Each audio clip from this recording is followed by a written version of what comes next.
Hey guys, Yuri K here. In today's video, I will be going over the 5 worst ingredients that you probably have in your kitchen and why you should avoid them. Number 1 is sugar. The mainstream media and the medical community has been telling us for the longest time that fat is the enemy when it comes to obesity. However, we have now learned that it's not fat, but the culprit here is sugar. As I mentioned in my previous video about sugar, which I will include in the info box down below, sugar is going to cause an increase in our blood glucose levels, which is going to promote the secretion of insulin to try to get the blood glucose back under control. However, when we consume sugars for a long period of time, the body becomes insulin insensitive, which means that the insulin is no longer responsive to controlling our blood glucose levels and will cause the blood glucose levels to remain elevated for an extended and long period of time, which is going to cause our body to store them as fat. So it's going to lead to fat storage, obesity, it's going to disrupt the hormonal balance, and in addition, it's going to potentially lead to type 2 diabetes.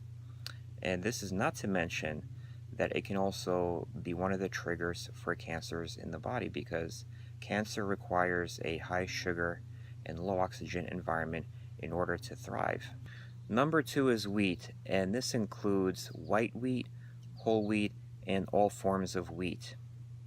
Wheat is going to wreak havoc on the body's blood glucose levels and insulin regulation system.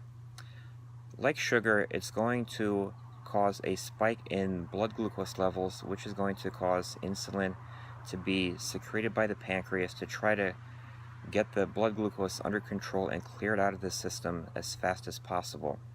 However, by eating wheat on a consistent basis, again, it's going to cause the body to become insulin insensitive, meaning that it will not be able to control the glucose levels and will cause the body to store fat in the long run, and is one of the major triggers of obesity.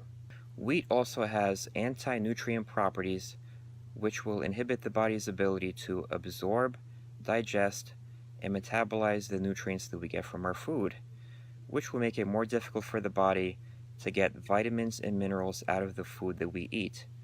In addition, wheat often causes stomach upset, bloat, and indigestion in general due to the anti-nutrient properties that it has. Number 3 is gluten, which is a protein that's found in grains and promotes an immune response within the body. Studies have shown that at least 1 in 3 people are sensitive to gluten, and that doesn't just include celiacs, who are extremely sensitive to gluten in the first place.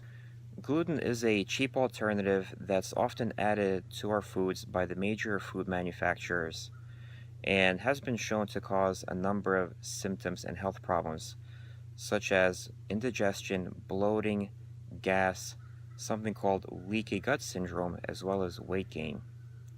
Leaky gut syndrome is basically a situation where the gluten is going to weaken the intestinal walls in our gastrointestinal, our GI tract, and cause food to slowly begin to leak through into our bloodstream, poisoning our bodies and our bloodstream in the process, leading to an assortment of other unpleasant symptoms. So with the leaky gut situation and the resulting food particles that are now floating in our bloodstream, the body is going to have an immune response and basically try to get what it perceives as foreign invaders or disease-causing pathogens under control and out of our body.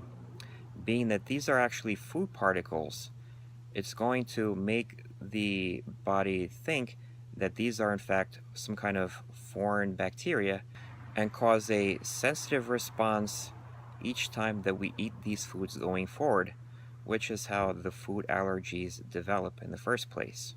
So gluten is one of the major triggers of food allergies and food insensitivity. Gluten also leads to digestive disorders, potential reproductive problems, joint pain, skin rashes, and autoimmune problems. Number 4 is dairy. About 75% of the population is deficient in lactase, which is required for the digestion of dairy products.